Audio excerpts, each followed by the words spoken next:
Hey, Hugh Robinson here. Welcome to the video. In this video, I was on a call with a friend of mine who is launching a new tutoring business. He's a maths teacher. He's been in the industry for a while and he wants to launch a tutoring business. He's going to start off in person and then has the goal of growing it to online and scaling things further. He's new to the online space, but we went through a full walkthrough of how he can grow it from zero to £200,000. Well, plus that's kind of like a minimum goal. And I go through a full breakdown of how to build a campaign out in Facebook Ads Manager, how to write the copy, how to design the creative, some of the targeting options. And then we also talk high level of how you can grow things out further. So if you're looking to launch a new campaign for yourself and you want to get a real kind of like inside look as to how to set a campaign up, this video is going to be super useful. Looking forward to sharing this with you. If you found this useful, make sure to hit like and subscribe to the channel for more videos like this. But without further ado, I'm going to get into the video and show you what went down on this call. Yeah, so in terms of, what you're saying about the other tutors posting in Facebook groups and stuff or Facebook pages, that's kind of like lowest common denominator marketing. You're not going to attract the best kind of people doing that. Like you can go and, I've seen that in every industry, people that go into like buy sell groups locally. Like you think about the kind of people that are actually hanging out in those groups, they're usually people who are trying to look for a bargain. They're not necessarily people who are going to spend loads of money. Depending on how you position it, there's two ways with tutoring. There's like one aspect is like you're kind of going after people with more money and they just want the best possibility for their kids. Or two, and you can do both of these, but two is like you've got like the struggling kid and the parents just like, we need to make sure that they're not fucked, basically. We need to make sure they don't fail maths at GCSE. So there's kind of two ways to go about it. And what you want to do really is if you write, whether you use this as a literal Facebook ad or literally just like a post in a group or whatever, like the concept's the same with the writing. It's like it needs to highlight who it's for, which is pretty clear, right? You're this certain age bracket student you're looking for, or the parent of the student you might be speaking to. A problem that they're facing right now. So that problem for that first demographic might be they want to get A stars because they want to get them into the best possible university. For the failing kid, it's like they don't want them to fail and become a loser in society, right? So it's getting clear on that. If it was me, I would personally recommend going after the higher end of the market. In any business, you're always going to succeed more going after the higher end.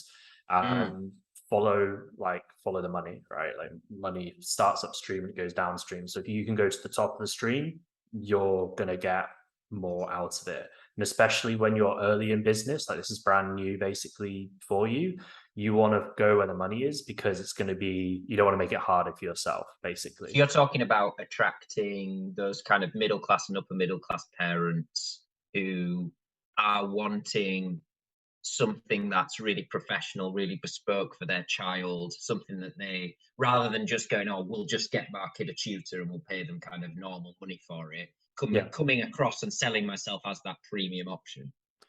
Exactly. And I know you said your price points are like, well, you were thinking like 30, 35 an hour. How I would package it is more, rather than thinking about like your hourly time, because it's kind of irrelevant. It's like they're paying for an outcome. So let's say, for example, these kids, the outcome is you get them an A, or they get an A star in maths, right?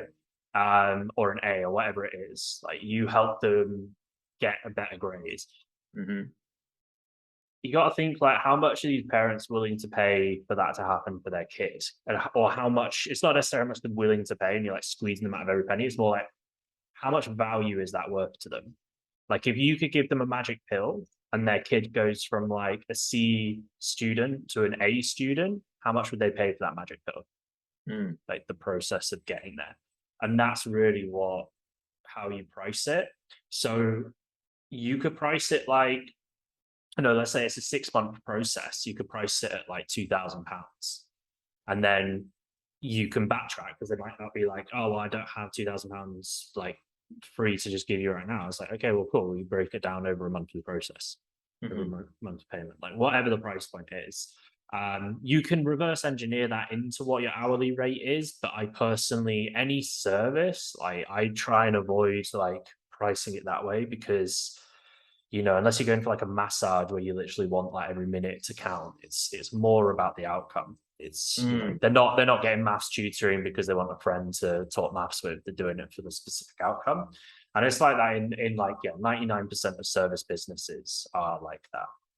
So it's getting clear on like how valuable that outcome is, finding the market who has the money to do that. And then from there, like if you're going to run paid ads, it's where you can start marketing to like higher social economic areas. So right now, let's say, whereabouts are you at the moment? You Huddersfield. Yeah, I'm in Huddersfield. Yeah. Yeah. So depending on your range, like you might find, because I know initially, so you're going to do like in person. So it might be that you do up to Leeds maybe, and you kind of target some demographics in Leeds, because obviously like there's within that catchment area, there's quite a lot of low social economic areas, but there's also high social economic areas. So Mm. you can in an ad, you can literally, let me just get ads manager up and I'll show you what I mean. Yeah, I watched that video that you sent through. You can be quite specific, can't you, with like age range, gender. Exactly. Yeah. So let's say we're doing a mock campaign. So we'll set it up as leads, that blank forms, and then what we'll do is we'll go to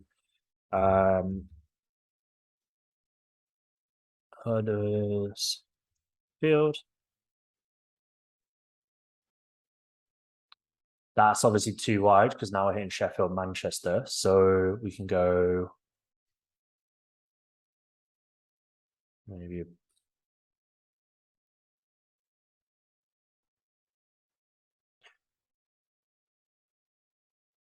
And I want to see what areas we're hitting because I would say actually scrap that because that is mostly the lower social economic areas of Leeds. Mm. You want to try and hit the better areas. So if we go. How granular does it do the areas, or does it tend to do? So what you can do, if you see this tab here, it says people living in or recently in this location. You don't want this because anybody passing through who gets geotagged in that area is going to get hit, right? Let's just say I drive up to Leeds for the day to see, Right. our mates, and then drive home. I might get hit with that. So what So I'm what we saying want is, to do can is you even go this. down to like, for example, Sol lives in Chapel Allerton, which is like a pretty baller area. I'm pretty Can sure we you can. Yeah, Chapel Allerton? Yeah, is it double L? yeah, I think so. Yeah, you can do it on the Yes, you can. neighborhood. Oh wow. Yeah. Chapel Allerton. So yeah, let's say, I mean, I don't think you'd go this far, but for example, like Weatherby, where I lived, like that's a nice area. Um, as you can see here, the target demographics pretty low, Mm. 17,000. You sometimes I would actually start going a bit broader. So I'd actually start like Leeds and then maybe bring it into like how far out? Maybe we go a little bit just so it hits Huddersfield. Yeah. So as you can see, that's like 2 million to 2.3 million. We're going to be targeting the parents, right? Not the actual kid. Yeah. So if we think about if a kid is 16, their parent is probably going to be like 38 minimum. Probably a bit. If we're trying to do Yeah. So upper I middle suppose I'm class, it's looking to probably going to hit be a little bit kids. higher. I'm looking to hit kids between year 7 to year 11. So that's 11 to Okay, year 16 years seven. old. Yeah, yeah. I go down. Although I was reading online, it's like, well, should I be kind of marketing just for year 11, so then I've got like a unique selling point? Or I suppose I could do like I could do lots of different ads, and some of them would be focused on year 11, some of them might be focused on year 7 and year 8. Mm. Or do you think I should just be like a master of one area, one kind of age of kid? Or you could even go like, well, am I going to focus on those kids who need to go from an A to an A star?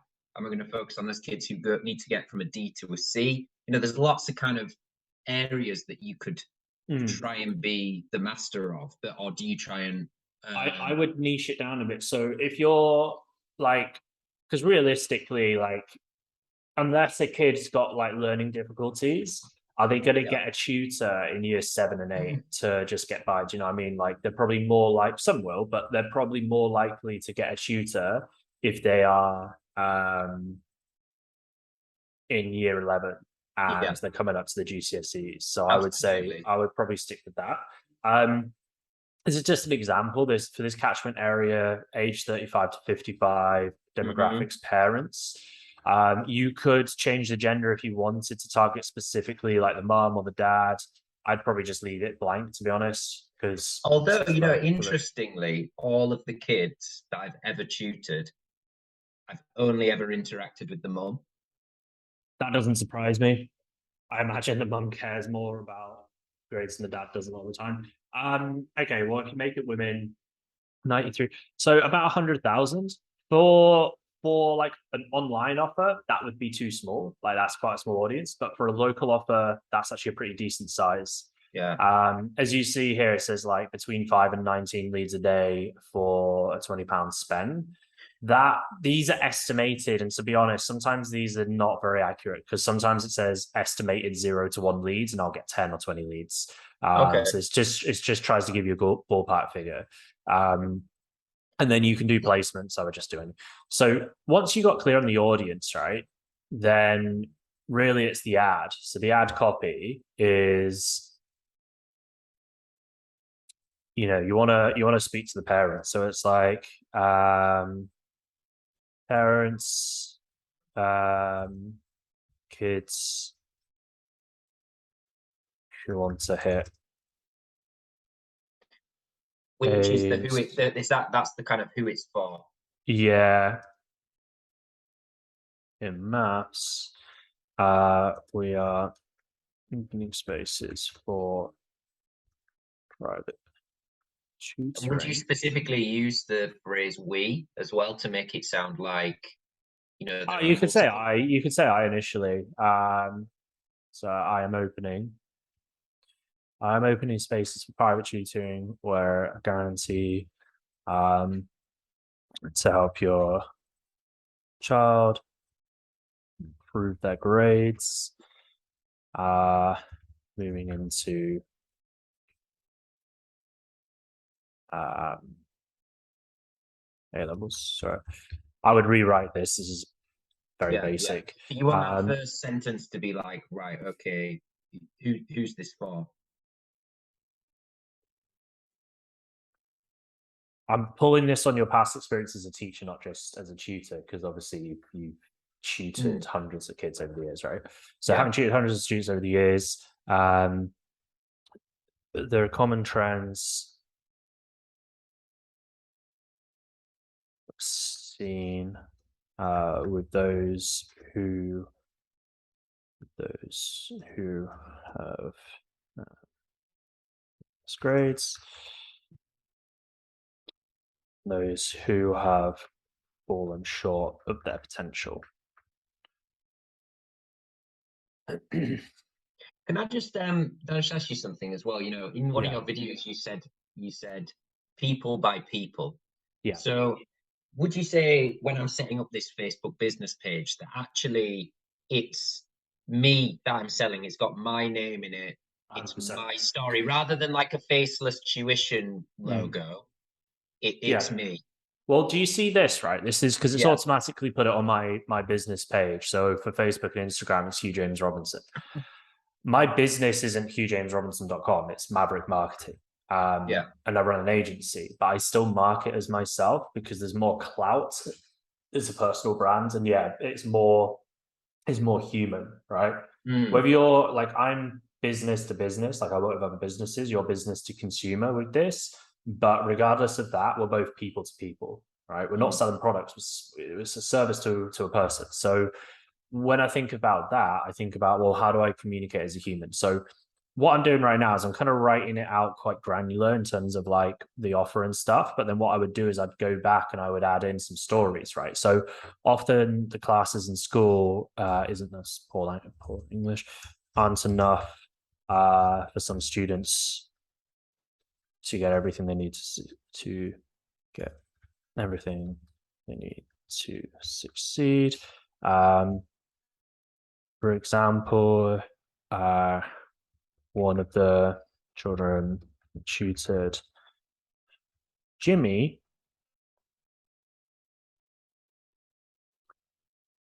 who was struggling to take in everything he was learning and would often not finish his homework. All right. Together, we worked closely to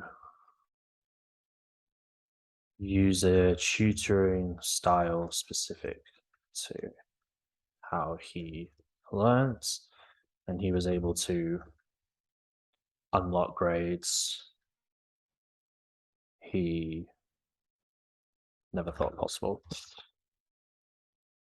Do you know what I mean? Like it's kind of it's a little cheesy, but it's like you're if you can cement the core points in like a story, like sometimes you can do Right. it from your own perspective, but it's not relatable, right? Like you've been a teacher for a while, like it's been a while since you've been out of school. But if you can talk about the stories of your kids that you work with, Yeah. um, then that's to cement home like this person struggled with this, then he achieved this. Then if you do that for like three different students with kind of different problems they're facing, then what it does is like subconsciously bridging the gap between struggling and succeeding was you're like the common denominator to their success in this. Like if you have like, you know, or Tom who had you know, a busy schedule with sports and music, etc.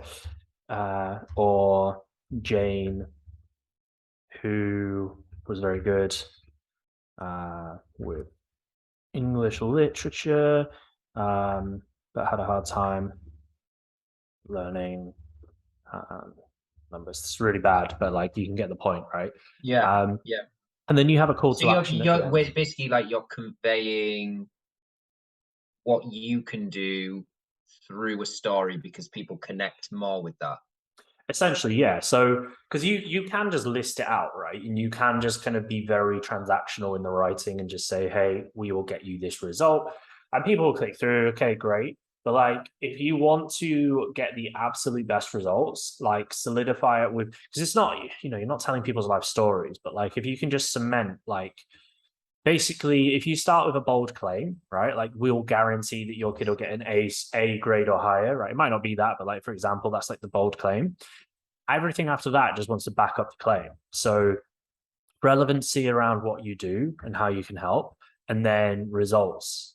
So boom, we helped X, boom, we helped Y, boom, we helped Z. Obviously, if you've never helped tutor somebody to get an A or an A star, I wouldn't make this the claim because that's not obviously in alignment with what you can do realistically. But if you have, then great, right? So I would always think about your best result, your best case study, and then gear this offer towards them so you can attract more people like them, or in this case, obviously the But could parents I of also those then kids. do multiple primary texts? Because I could do one where it's like, okay, do you want your kid to go from A to A star? Or you could do another one which is more focused around the CD borderline, going from like failing to passing essentially. So 100%. Yeah, yeah. So what I would do is if I would write this out, and then so just to finish this, we have a call to action at the end. I'm opening up 5 spaces to work one on one, where we will help your child succeed in maths. To book a quick consultation and see how we can help, click the link below, schedule. And then you can have a headline. So one thing that's important to understand with this is like the wherever the placement is, they'll see the primary text. However, the headline only shows on Facebook yeah. newsfeed. As you've seen on like Instagram, for example, there's no media. Let me just chuck a random image in so you can see what it looks like. As you can see, like the preview here, it just shows the text. Like there's no headline on an Instagram ad, whereas on a Facebook ad, there'd be a headline here. So And with the image, would you Maths include an image of tutoring. me? Yeah, so there's three things you can do, and I'll get onto that in a sec. So maths Okay. tutoring for GC SCs, right? So you can see that that shows up here. Yeah. Okay. Yeah. So basically, yeah, with the what this is called is a creative. So with the creative, you can either have an image of yourself. I would have it like this is a bit kind of nonchalant. I would have it like you smiling, looking professional. The other two options is you could use something that is like text driven in the image to grab their attention. So I'll show you an example, which is like this. So this is like really direct with the offer. Right. So this was like a paper result offer Mhm. I'm running as ads, but you'd have something along these, like something that encompasses this, like guaranteed A for your guaranteed A in maths for your child, or something like that, Yeah. right? Is the text. I use really, I mean, the orange is my brand color, and then the blue's kind of just like it's just kind of wacky colors that are a little bit contrasting because it just stops somebody in their tracks. Like if you scroll through and see that's really bright and it's really contrasting because there's like different colors in the text, it stops Mm. them in the tracks. The other thing, and probably best case scenario, is filming this as a video. Oh, So, really? like, this Okay. is an example. It's an old ad.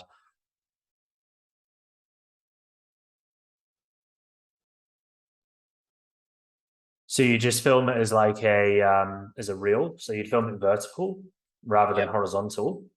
So it come Yeah. like this. I did this as an example as a really So you badly do it on filmed your video. phone, You can basically. just do it on your phone, and Yeah.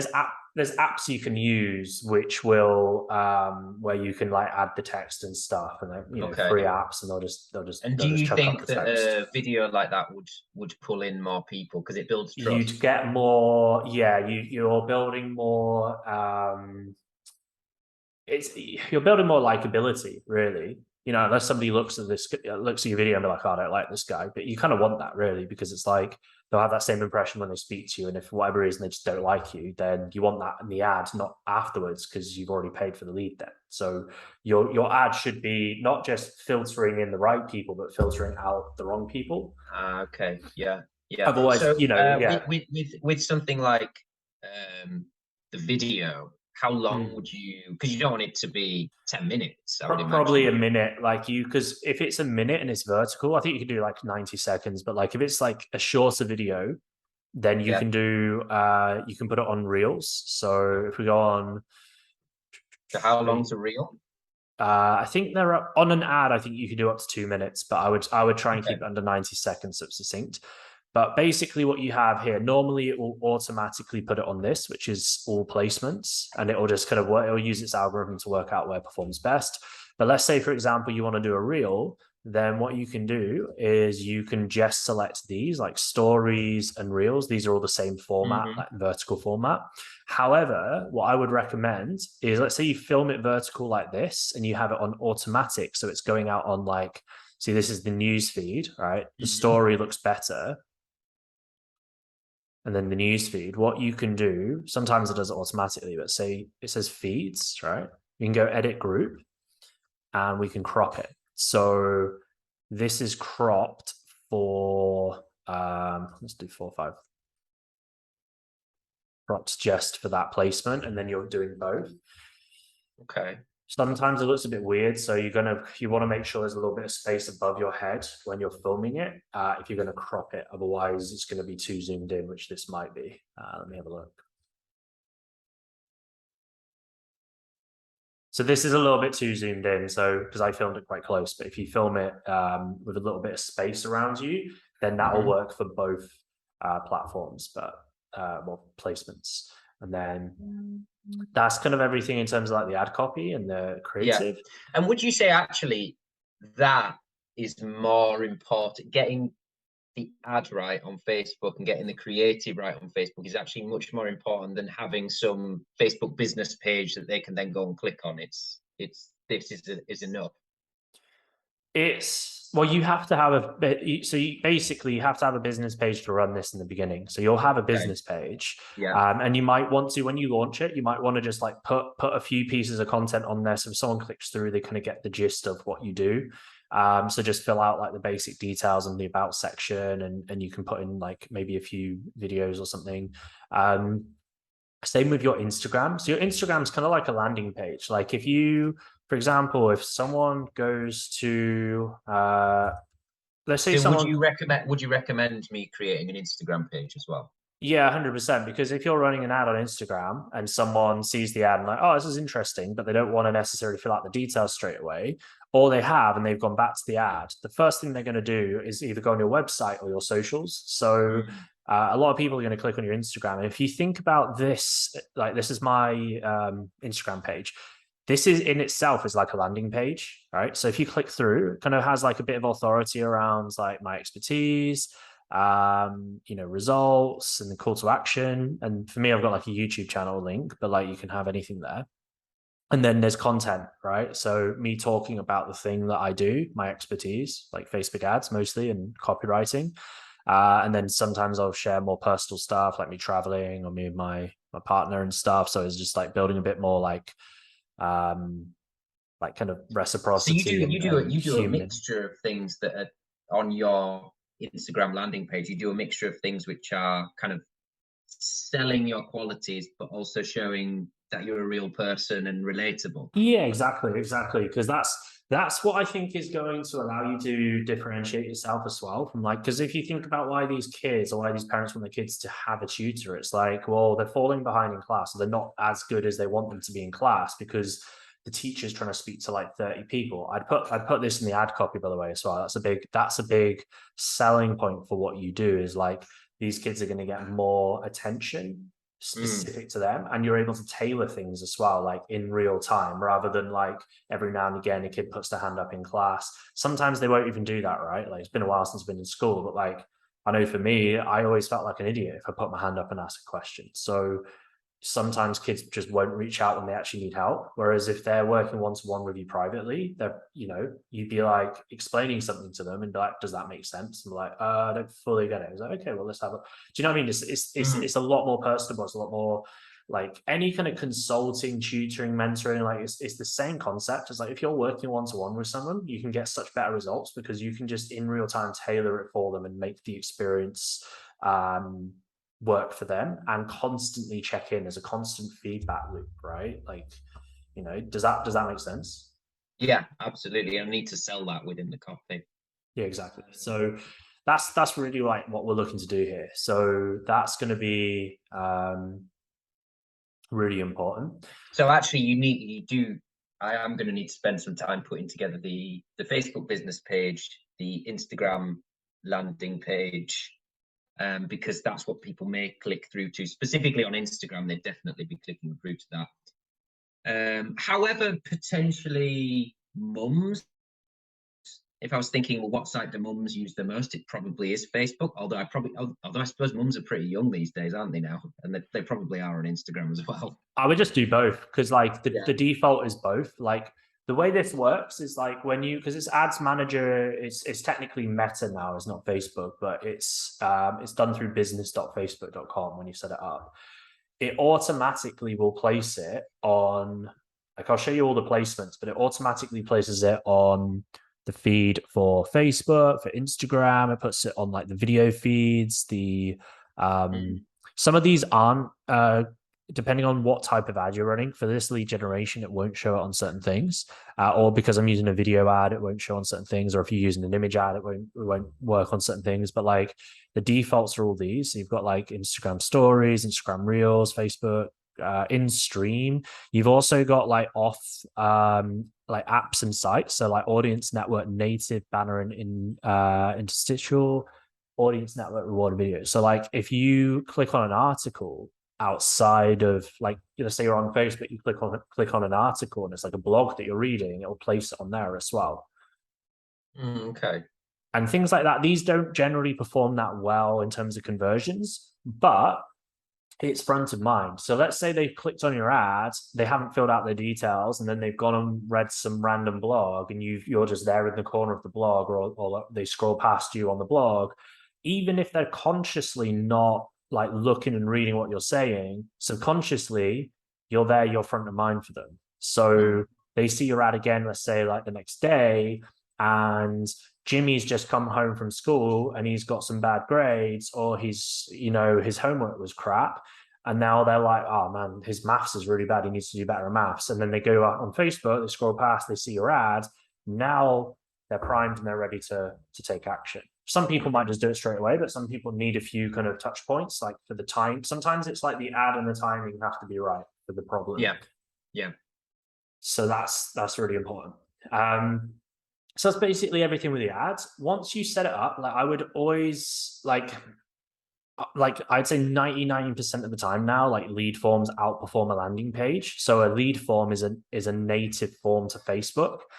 So basically, when you click learn more, instead of it going to an external website, it will open a form on Facebook. You may have seen these before. You can ask certain questions. The two benefits of this is, one, you're not taking them off of the platform, which Facebook likes, and they're going to reward you with lower clicks. So it's going to cost you less for a lead.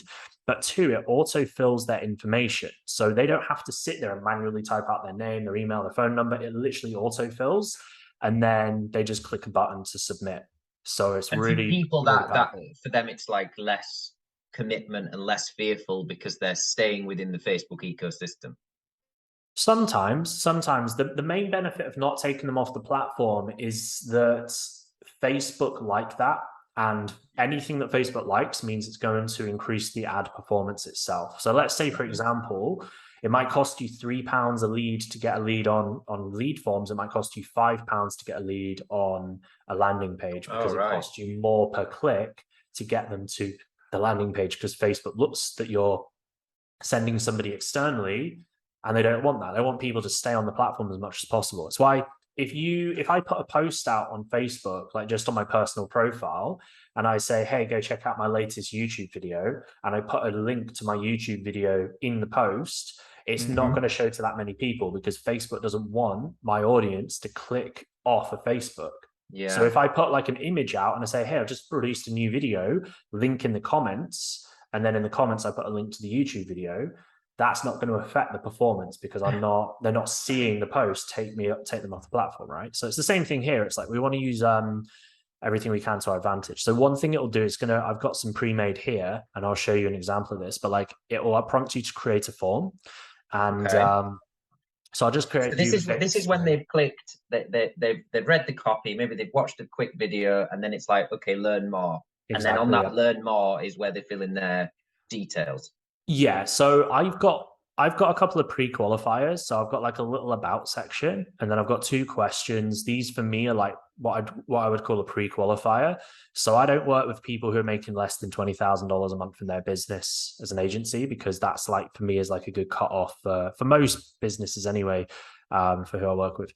And then, do you have a salesperson who has the capacity to take 4 to 6 calls a day? Again, that for me is a pre-qualifier. So for you, that's like a useful way to find out which. I don't want to be contacting people who aren't hitting that mark within their business, because it's not worth your time, essentially. So mine would be something like, do you have a child between the ages of, X to Y?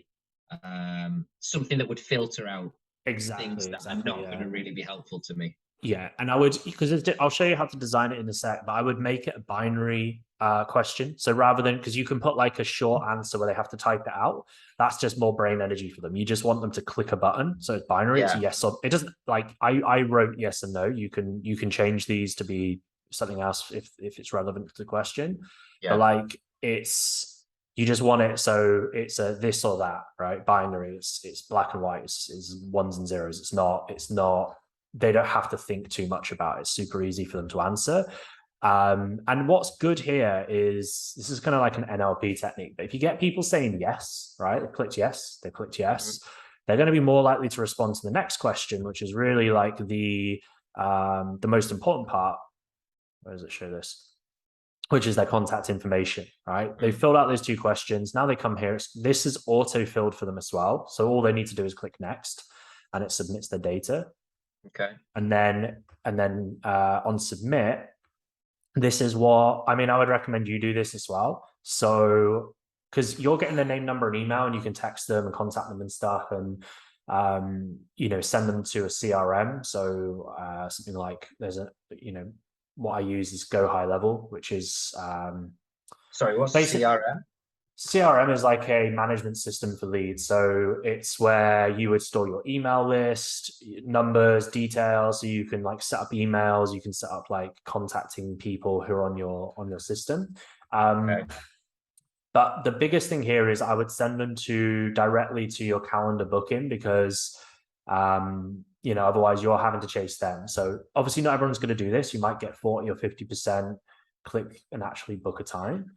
Right, got you. And they're probably the people who are like really more serious about it Yeah, anyway. yeah. So But some people are going to need more nurturing, which is where your CRM comes in because you follow up through text and through email. And I'd automate that as well. Like you don't need to like manually like create something new for every lead that comes in. You can create what's called an email autoresponder. So let's say somebody fills this out, you can set an automation up that sends out like 5 days of emails that follows up with them automatically, right? Same with texts as well. You can set it to automatically text them. shit, man, I've got a lot to learn.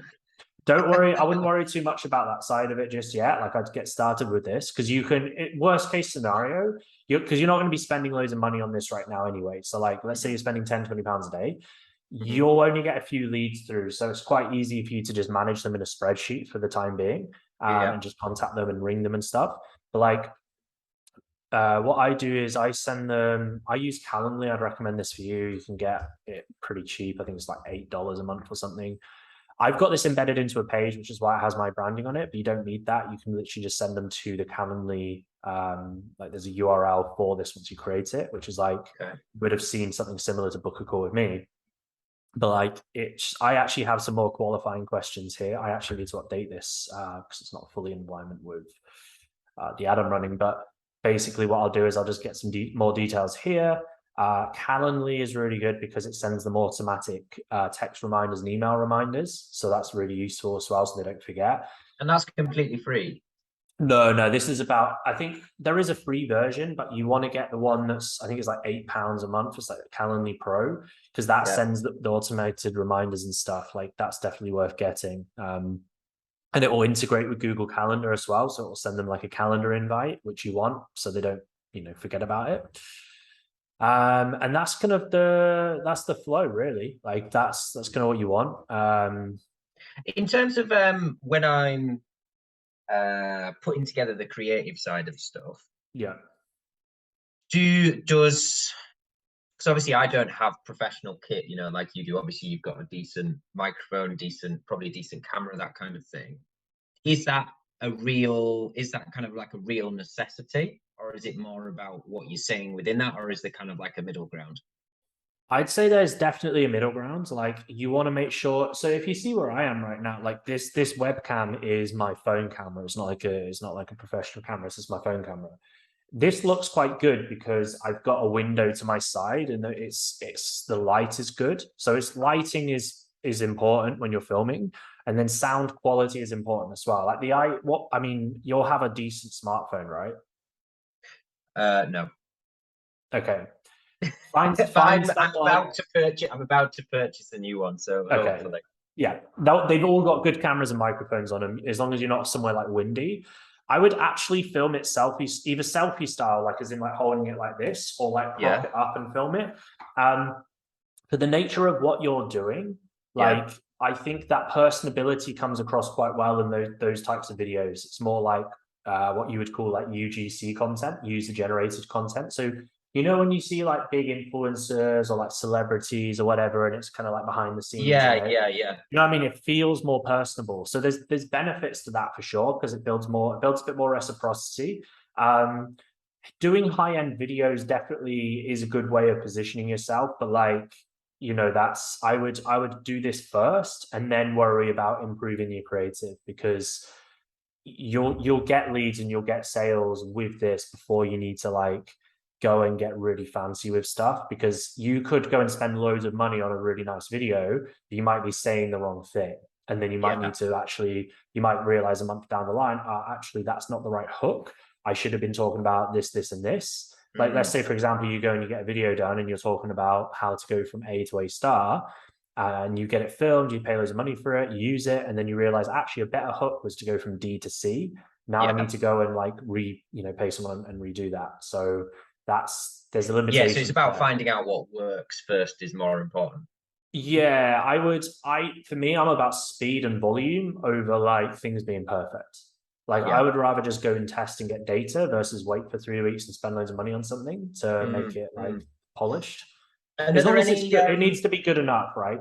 If you film it and the sound is shit and and the lighting shit, and you look really weird, like I don't know, like you're holding the camera weird, you can't see half your head, like Yeah. stuff like that matters. Like that's important. There needs to be like a minimum like quality standard. So there needs to be clear audio, good lighting, and I would say like just how you talk is important. Like you need to be able to articulate your words clearly. And then if you tick those three boxes, then that should be good enough. What you can do is then get that video edited. So either you can do it yourself on an app. There's loads of like tools if you just search like video editor, like video reel editor. There's loads of things where you just plug it in and get captions literally automatically. Hmm. Or you can go on something like fiverr.com and send it to an editor and say, hey, can you just get this edited to fit like TikTok, Instagram Reel style? And then they'll edit it and send it back to you and you can use it like that. Hmm. Hmm. And in terms of kind of like static creative stuff, Mm. um, do you have any websites which you find are quite easy to use where you can create like Yeah, I know this does look I pretty use decent. Canva. I use Canva for everything. So Canva. this little image here was created in Canva. Yeah, I mean Canva. I've been using it for years, so for me it's easy. It's probably a bit of a learning curve. Something like this is easy to make in Canva, right? Yeah. Like this is literally just a background color and some text. I chose the Yeah. font, I chose the font style, the font color, and then I just highlighted over certain words and changed the color, right? Like Yeah. Yeah. that's super easy. Like anybody can do that. Yeah. So I'll um I'll give you an example now because it's So Canva's good for static images, and then for video, just download a popular kind of video editing app, and it'll be easy enough to yeah, put text across it. 100%. So I just logged into Canva now. I've gone create design. Let's go Instagram post. You want it square. So this is the empty square. Let's go background color. You can search for images for a background. So let's say, so it comes up. Oh, it's kind of cheesy. All right, let's say like this is the background. I would probably not use this. It's just an example, but like you Yeah. could use that. I'm actually going to use something else that's not a very good example. So if I just go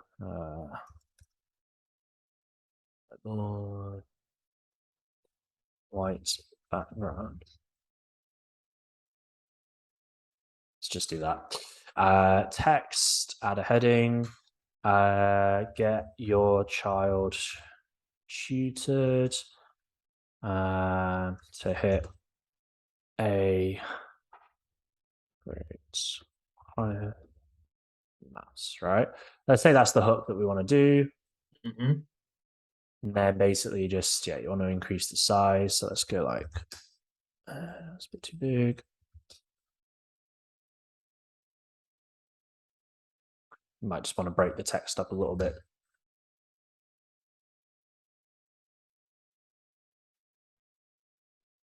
Then you can highlight this and change the color. So let's say we want to make that orange.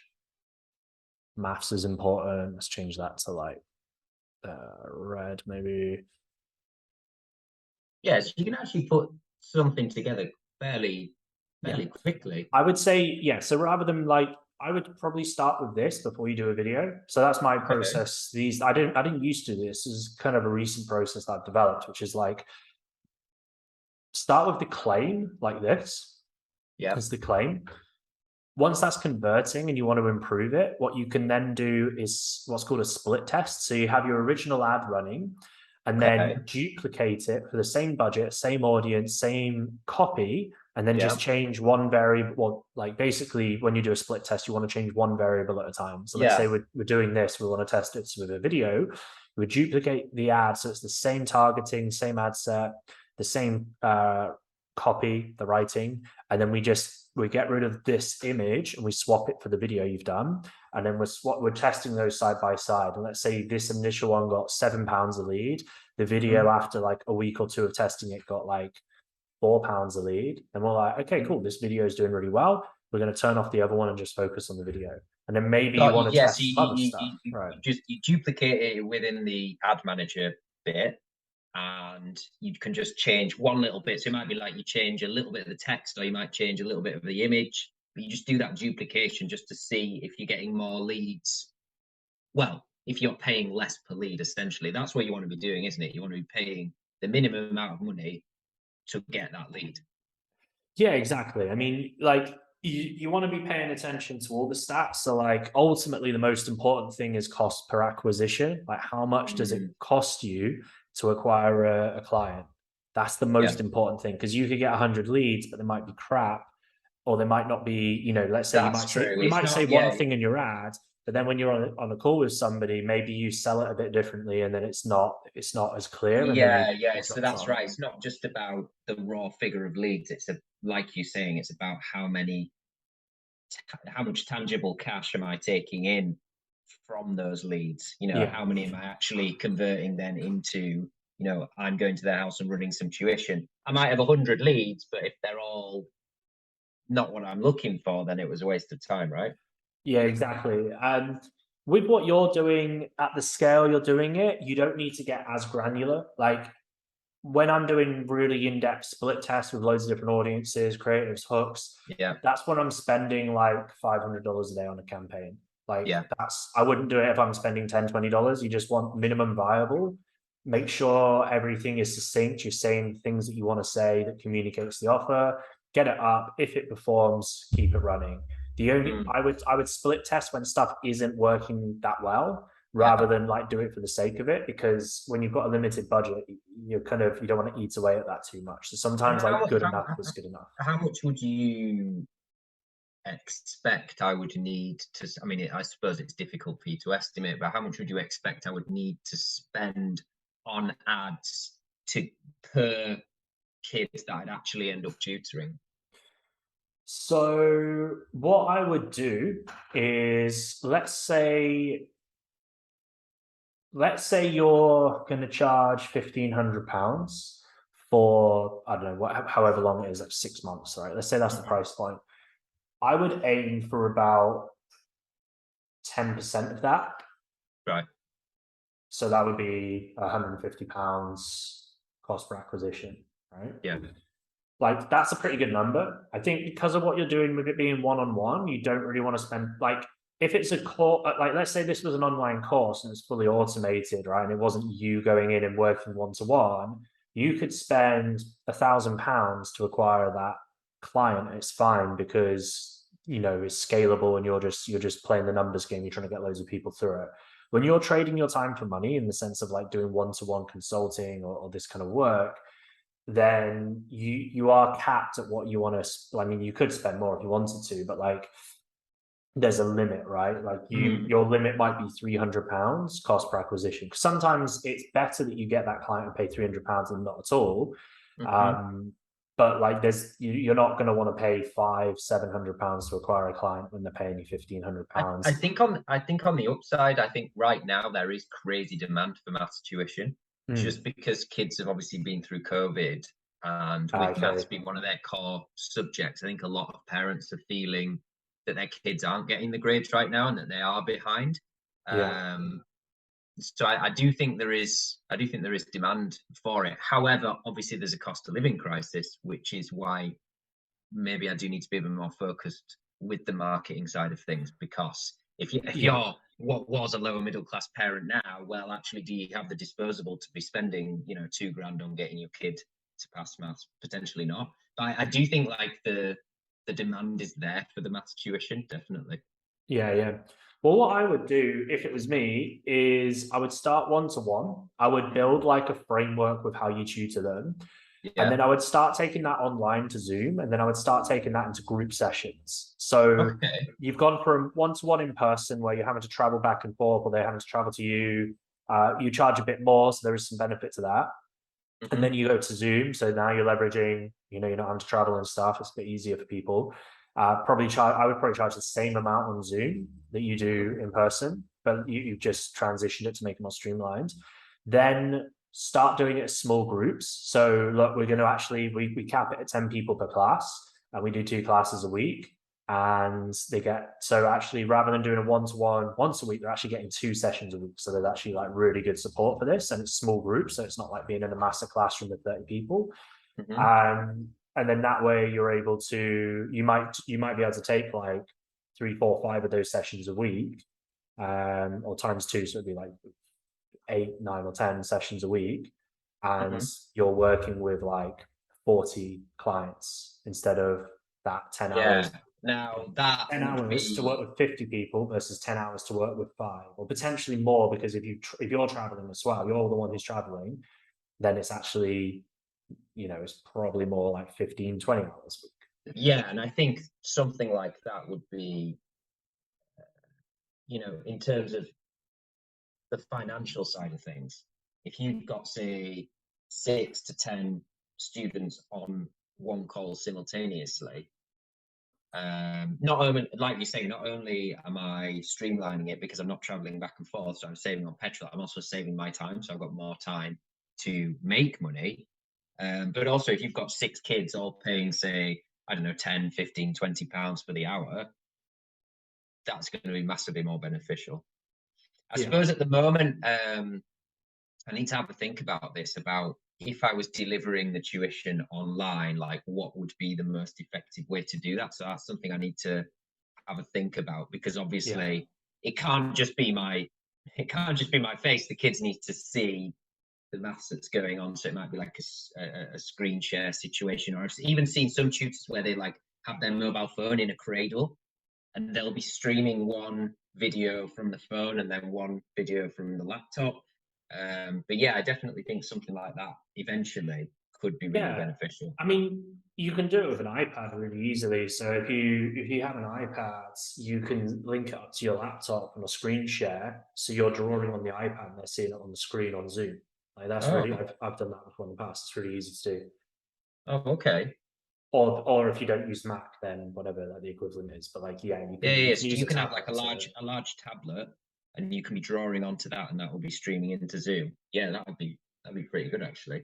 Yeah, Yeah, so that's just something. I suppose the tech side of things I need to have a think about.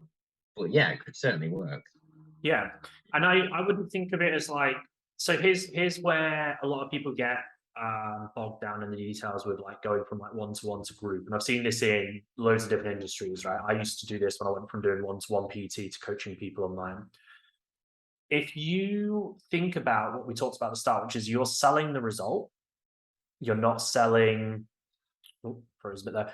You're selling the result. You're not selling like, hey, you're getting an hour of my time one to one. Like what they Hmm. care about is them getting from C to D, D to C, or A to A start, whatever it is, right? You just need to convince them that your boat is what's going to take them from this side of the river to the other, right? From failing to succeeding. Hmm. Now, we've actually found that being in a group of 10 where you get 2 sessions a week instead of one a week, we actually have a support chat channel as well where they can ask questions and you can get involved as a parent. That is actually more effective in getting them results than it is one to one. The price is £1,500, right, to get your kid from D to C. So you could theoretically charge the same amount for the group that you do one to one, except instead of working with 5 people, you're working with 50. You might Yeah. charge a bit less and you probably work it up like to build your confidence in sales. Like you might charge 500 and then you over a while you put up 750, then 1,000, then up. But But like, because you're not doing it one to one, they're actually able to get more sessions per week, which ultimately yeah, means they improve more quickly. yeah, exactly. And you're there to like mentor and tutor them. They've got other people who are on the same journey and they can interact with and ask questions too. And you might have like a some sort of chat channel, whether it's WhatsApp or something like, obviously depending on their age, there's probably restrictions on what you can do, but like you need some sort Mhm. of platform where they can communicate with each other and communicate with you and ask questions. And then that way, like they've got different types of accountability. They've got the peer-to-peer accountability of like having the other people, the other students with them. They've got like the mentor to peer accountability with you as well.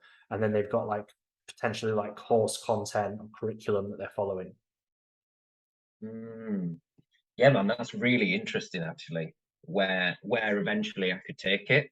Yeah. Um, potentially this could be something where if it was successful enough and I fine-tuned it to the point where I was earning good money, I wouldn't necessarily need to then try and go into a different industry. I could make this work as a business.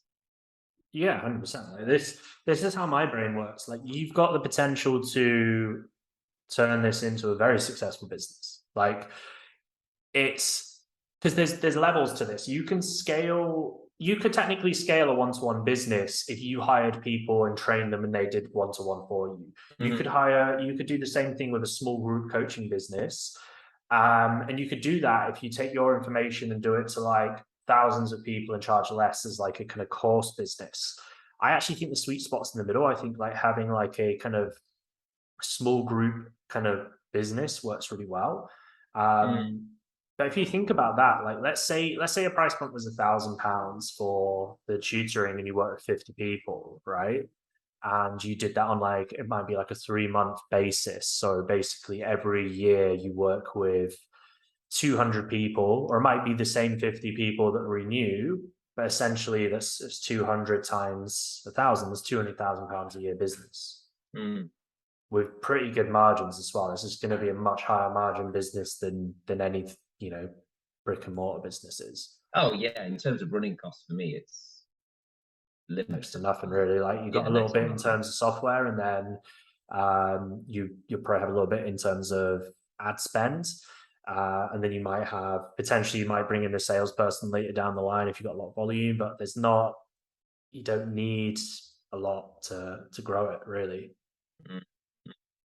And especially with the if I did it virtually as well, I wouldn't need to just focus my ads on the local area. I could then, No, no, no. spread So it. I would start locally because you're doing in person. Yeah, That's the only reason I would do it locally is because you're doing in person. yeah, Once you go online, I would 100% look at targeting more affluent areas in the UK because there's so many like where you are in Huddersfield, you know, compared to say somewhere in London or I mean even like near where you are, right? Like Manchester and Leeds and in Edinburgh, like wherever it is, there's different areas where you can target people, and there's more, or there's higher social economic areas where you're going to be able to find more affluent clients. Like yeah, that's going to be the you know the best way to go because whilst I know obviously you're a teacher, you like helping people, you want to try and help everybody. Like when you're running a business, it's not as simple as that. It's best to try and go to the top of the market. And then if you want to help more people, do that through content. You know, start a YouTube channel, mm, start, you know, posting content on Instagram. But like you can put out content that helps anybody, but that doesn't necessarily mean they're going to pay you for your help, right? Whereas when you're charging, you know, for your service, you want to try and find people that have the money to pay. Otherwise, it's just stressful. yeah. Absolutely, absolutely. Right. Oh man, yeah. It's a lot to think about. I think it's quite exciting actually. No, 100%.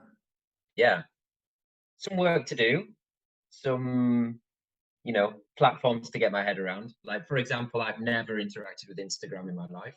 Yeah, yeah, um, but I think I can make this work.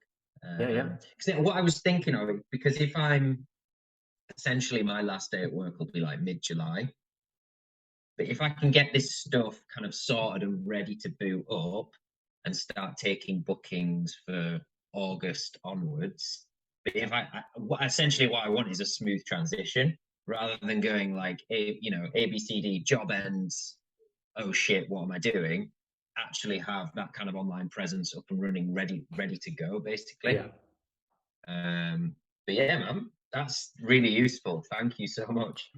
Yeah, no worries. Just drop us a message with any questions you have, and Well, yeah, I was thinking maybe if it's okay with you, like once I've maybe put together some copy or I've got a few creative ideas, once I've put things together, if you'd be all right with it, maybe I could send it through to you and go, what do you think of this? Do mm, you think that this is of a high enough quality? Maybe you could be like, no, it's complete shit, mate. You need to start again. yeah, yeah, yeah, for sure, man. I'll review it, film it, and check it on YouTube. Yeah, yeah. Okay, man. Right, cool. Thank you so much for that. Really appreciate it. Yeah, no worries, dude. Well, let us know how you get on, and glad I could have been of service to you. Yeah, cheers. Thank you so much. Yeah, no worries. Mate, take care. All right. Catch you All the later. best. Bye.